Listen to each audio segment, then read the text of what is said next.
कक्षा 10वीं की स्टूडेंट फाइनली आपका विषय हिंदी का त्रैमासिक परीक्षा 2024-25 पेपर लेके आ चुके हैं। आप लोग बहुत से रिकमेंड रहे थे कि हिंदी विषय का पेपर लाओ, तो फाइनली आपका यहाँ पर हिंदी विषय पेपर आ चुका है। तो इस वीडियो को आपको ध्यान से देखना है, साथ ही वीडियो को लाइक कर लीजिए और चैनल को सब्सक्राइब कर लीजिए। पूर्णांक आपका 75 नंबर का रहेगा। समय आपका यहाँ पर 3 घंटे रहने वाला है। और साथ ही स्टूडेंट आपको बता दें, हम संपूर्ण उत्तर सहित आपका पेपर कराएंगे, ठीक है। तो इस वीडियो को आपको ध्यान से देखना है। साथ ही आप हिंदी के पेपर अच्छे अंक लाना चाहते हैं तो इस वीडियो को ध्यान से देखिएगा, ठीक है। साथ ही आप यहाँ पर देख लीजिए, आपके निर्देश आते हैं सही प्रश्न करना अनिवार्य है। फिर आपका दूसरा निर्देश आता है प्रश्न क्रमांक 1 से 5 तक वस्तुनिष्ठ प्रश्न जिनके लिए 30 अंक निर्धारित हैं। तो आपके यहाँ पर निर्देश आते हैं तो आप निर्देश पढ़ सकते हैं। अब चलिए स्टूडेंट, जो आपके यहाँ पर हिंदी के पेपर बुक देख लेते हैं। तो आपको यहाँ पर ध्यान से देखना, जिससे जो आपके ऑब्जेक्ट रहने वाले हैं, ऑब्जेक्ट तो बिल्कुल आपको यहीं पर याद कर लेना है, ठीक है। तो आप यहाँ पर देख लीजिए, सही विकल्प चुनकर लिखिए। आपके 6 नंबर के आते हैं। तो पहला था हिंदी के पद्य साहित्य का दूसरा काल है। तो इसका आपका यहाँ पर अवसान आता रीतिकाल, और बात आपका आदिकाल, साथ आपका भक्ति काल, और दाता आपका आधुनिक काल। तो यहाँ पर हिंदी के पद्य साहित्य का दूसरा काल है। तो इसका जो राइट आंसर रहेगा वो आपका सा हो जाएगा भक्ति काल। भक्ति काल आपका करेक्ट आंसर रहने वाला। तो आपको यहाँ पर अच्छी तरह से याद करते जाना, ठीक है। फिर आपका दूसरा आता गोपियों को ज्ञान व योग की बातें लगती हैं। तो आप यहाँ पर देख लीजिए मधुर, और बात आपका नीरस, और साथ आपका कड़वी ककड़ी सी, और दाता अग्नि की समान। तो यहाँ पर गोपियों को ज्ञान व योग की बातें लगती हैं। तो इसका आंसर आपका सा हो जाएगा कड़वी ककड़ी सी। तो आपको यहाँ पर अच्छे से याद करना, ठीक है। फिर आपका यहाँ पर तीसरा आता कलम का जादूगर कहा जाता है। तो आप यहाँ पर देख लीजिए स्वयं प्रकाश जी को, और बात है सर्वेश्वर दयाल सक्सेना जी को, और साथ आपका मन्नू भंडारी को, और आपका दाता रामवृक्ष बेनीपुरी जी को। तो यहाँ पर कलम का जादूगर कहा जाता है। तो इसका राइट आंसर आपका दा हो जाएगा रामवृक्ष बेनीपुरी जी को, ठीक है। तो आपको यहाँ पर ध्यान से याद करते जाना है। फिर आपका यहाँ पर चौथा आता नेताजी के चश्मा पाठ की विधा है। तो यहाँ पर नेताजी के चश्मा पाठ की कौन सी विधा है ये आपको बताना है, ठीक है। तो आप यहाँ पर देख लीजिए एकांकी, और बात आपका यहाँ पर निबंध, साथ आपका व्यंग, और दाता कहानी। तो जो आपके यहाँ पर नेताजी का चश्मा है वो आपकी कहानी है, ठीक है। कहानी आपका करेक्ट आंसर रहेगा।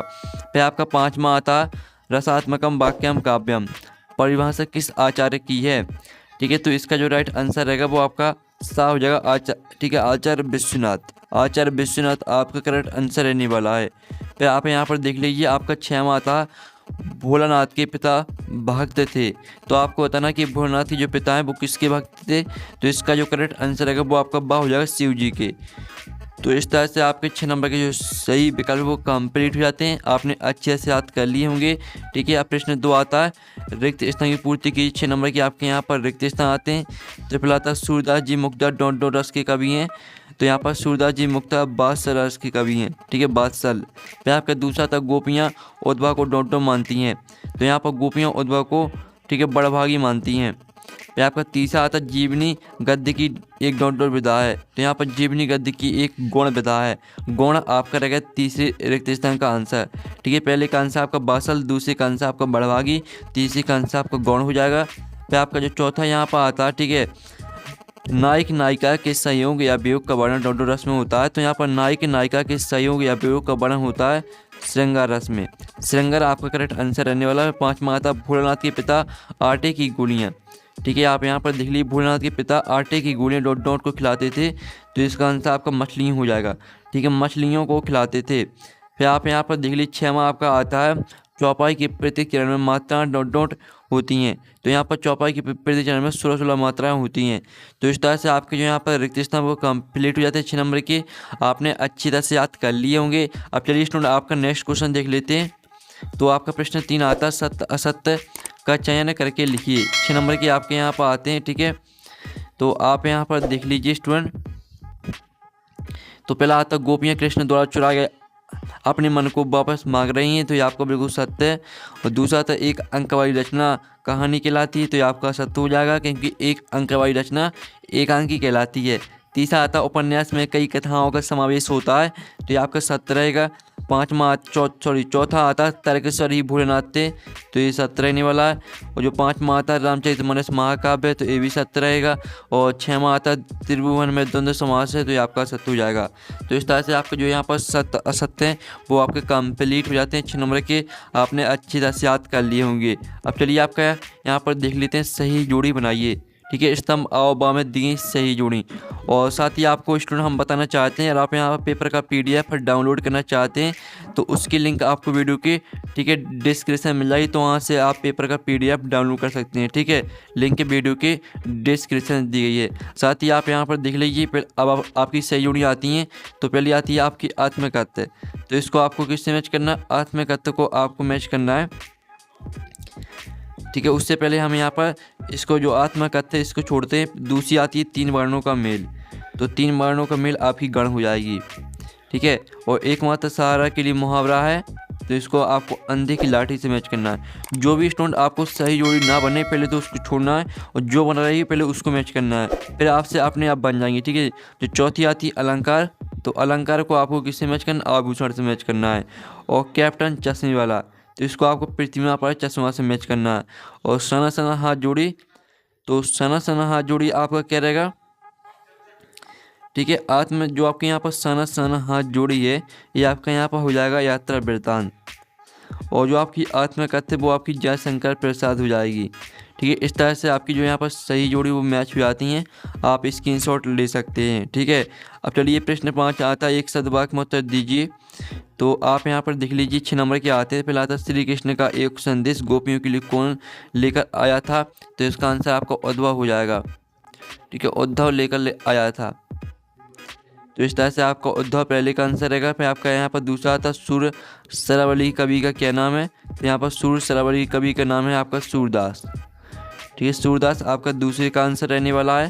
फिर आपके यहाँ पर देख लेते हैं स्टूडेंट तीसरा, जिसमें आप यहाँ पर देख लीजिए नेताजी की मूर्ति किससे बनी थी? तो इसका आंसर रहेगा संगमरमर की। ठीक है, संगमरमर आपका यहाँ पर रहने वाला तीसरे का आंसर। फिर चौथा आता हिंदी गद्य की सर्वाधिक लोकप्रिय विधा कौन सी है? तो इसका आंसर आपका कहानी हो जाएगा। ठीक है, हिंदी गद्य की सर्वाधिक लोकप्रिय विधा कहानी है, कहानी आपका करेक्ट आंसर रहने वाला है। और पाँचवा आता है प्रतिदिन में कौन सी समास है? तो प्रतिदिन में आपकी हो जाएगी अव्यय भाव समास। ठीक है, अव्यय भाव समास। तो आपको यहाँ पर अच्छी तरह से याद करना है। फिर आप यहाँ पर देख लीजिए, विपदा के समय भोलानाथ किसकी शरण में जाता है? तो यहाँ विपदा के समय भोलानाथ अपनी माँ की शरण में जाता है। ठीक है, माँ की शरण में, तो माँ की शरण आपका इसका आंसर रहने वाला है। तो आपको यहाँ पर अच्छी तरह से याद कर लेना। ठीक है, तो आपके जो एक सदवाक्य में होता है वो भी कंप्लीट हो जाते हैं, और आपने अच्छे से याद कर लिए होंगे। ठीक है, फाइनली जो आपके ऑब्जेक्ट है वो हमने पूरी कंप्लीट करा दिए। अब प्रश्न आपका यहाँ पर देख लीजिए स्टूडेंट। ठीक है, प्रगतिवाद की आपको यहाँ पर क्या लिखना है? ठीक है, प्रगतिवाद की आपको 2 विशेषताएं लिखनी है, और इसका अथवा रीतिकाल को श्रृंगार काल क्यों कहा गया लिखिए। जो स्टूडेंट इनके आंसर है वो भी हम आपको बताने वाले हैं। पहले आप प्रश्न देख लीजिए। फिर आपका आता है ठीक है, सूरदास की दुरचनाओं के नाम एवं काव्यगत विशेषताएं लिखिए, और गोस्वामी तुलसीदास की दो रचनाओं के नाम एवं काव्यगत विशेषताएं लिखिए। फिर आपका आता उद्धव की वैवाहिक तुलना किस किस से की गई है? अथवा आता गोपियों द्वारा उद्धव को भगवान करने में क्या व्यंग्य निहित है? और साथ ही स्टूडेंट आपको बता दें, जो आपके 2-2 नंबर के प्रश्न है, पहले आप प्रश्न देख लीजिए। फिर इनके बाद जो आपके 2-2 नंबर के प्रश्न समाप्त हो जाएंगे, तो उनके बाद हम इनका आंसर भी देखने वाले हैं। ठीक है, इसी वीडियो में 8वां आता परशुराम के क्रोध करने पर लक्ष्मण ने धनुष के टूट जाने के लिए कौन कौन तर्क दिए? अथवा आता लक्ष्मण ने वीर विद्या की क्या क्या विशेषताएं बताई? या आपका आता चौपाई छंद की परिभाषा उदाहरण लिखिए। अथवा आता अतिशयोक्ति अलंघ्य परिभाषा उदाहरण लिखिए। तो हम आपको बता रहे हैं, तो प्रश्न आप ध्यान से देख लीजिए, क्योंकि इसके बाद आंसर बताने वाले हैं, जिससे आपको कोई दिक्कत न जाए। महाकाव्य एवं खंडकाव्य में अंतर लिखना है। ठीक है, ये आपके 2-2 नंबर के प्रश्न है। फिर आपका 10वां रस किसे माना गया? उदाहरण सही लिखिए। रिपोर्टाज किसे कहते हैं? इसका अथवा आता हिंदी साहित्य के 2 निबंधकारों के नाम एवं उनकी रचना लिखिए। फिर 12वां था आत्मकथा और जीवन में 2 अंतर लिखिए। कहानी उपन्यास में 2 अंतर लिखिए। 13वां था मन्नू भंडारी की भाषा शैली एवं 2 रचनाओं के नाम लिखिए। अथवा आता स्वयं प्रकाश की भाषा शैली एवं 2 रचनाओं के नाम लिखिए। भगत की पुत्रवधू उन्हें अकेला क्यों नहीं छोड़ना चाहती थी? अथवा आता सेनानी न होते हुए भी चश्मे वाले को लोग कैप्टन क्यों कहते थे? फिर आपका आता अर्थ के आधा भाग के भेद लिखिए। इसका अथवा आप यहाँ पर दे संधि किसे कहते? संधि की भेद लिखिए। 16वां आता निम्नलिखित वाक्यों को निर्देशानुसार परिवर्तित कर लिखिए। ठीक है, फिर इसका अथवा देख लीजिए। निम्नलिखित मुहावरों के अर्थ सहित वाक्य बनाकर लिखिए। फिर आपका आता 7वां माता का अंचल शीर्षक की उपयुक्त बताइए। इसका अथवा देख लीजिए। तो इस तरह से आपके 2 नंबर के जो प्रश्न है वो समाप्त हो जाते हैं। तो इनका आंसर हम यहाँ पर देख लेते हैं। तो स्टूडेंट जो आपका प्रश्न यहाँ पर दिया गया था, प्रगतिवाद की विशेषताएं लिखिए। तो आपकी यहाँ पर विशेषताएं दी हैं, ठीक है। आपको 2 विशेषता लिखनी थी, यहाँ पर 3 विशेषताएं दी गई, तो तीनों को याद कर लेना है, ठीक है। और फिर जो आपके यहाँ पर दिया गया था, ठीक है, सूरदास, और आपको यहाँ पर स्टूडेंट जो आपके यहाँ पर प्रश्न दिया था जिसमें आपको सूरदास की 2 रचनाएं और उनकी काव्यगत विशेषताएं लिखनी थी, तो ये आपका यहाँ पर आंसर है, ठीक है, 6वें प्रश्न का। तो अच्छे से याद कर लेना। फिर जो आपके यहाँ पर दिया गया था उद्भव की विभाग की तुलना किस किस से की गई है, 7वां प्रश्न है, ठीक है। तो आपको उसी का आंसर आप यहाँ पर देख लीजिए, ठीक है।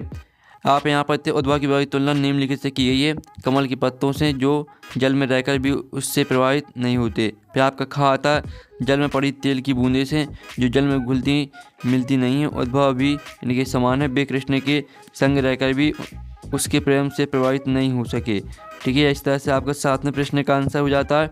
फिर जो आपका प्रश्न दिया गया था, परशुराम के क्रोध करने पर लक्ष्मण ने धनुष के टूट जाने पर कौन कौन तर्क दिए, ठीक है। तो ये आपका उसी का आंसर है 8वें प्रश्न का।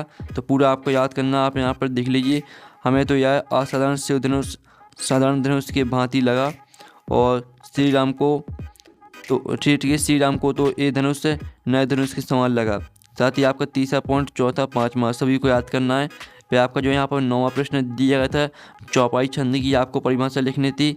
तो आप यहाँ पर देख लीजिए, यह एक मात्रिक समछंद है, इसमें 4 चरण होते हैं, ठीक है। इसके हर एक चरण में 16 मात्राएं होती हैं। चरण के आखिरी में जगण और तगण का आना वर्जित होता है। साथ ही इसका उदाहरण भी देख लीजिए। तो इस तरह से आपका 9वां प्रश्न का आंसर समाप्त हो जाता है। फिर आप यहाँ पर 10वां प्रश्न का आंसर देख लीजिए, जिसमें आपको महाकाव्य और खंडकाव्य में अंतर लिखना था।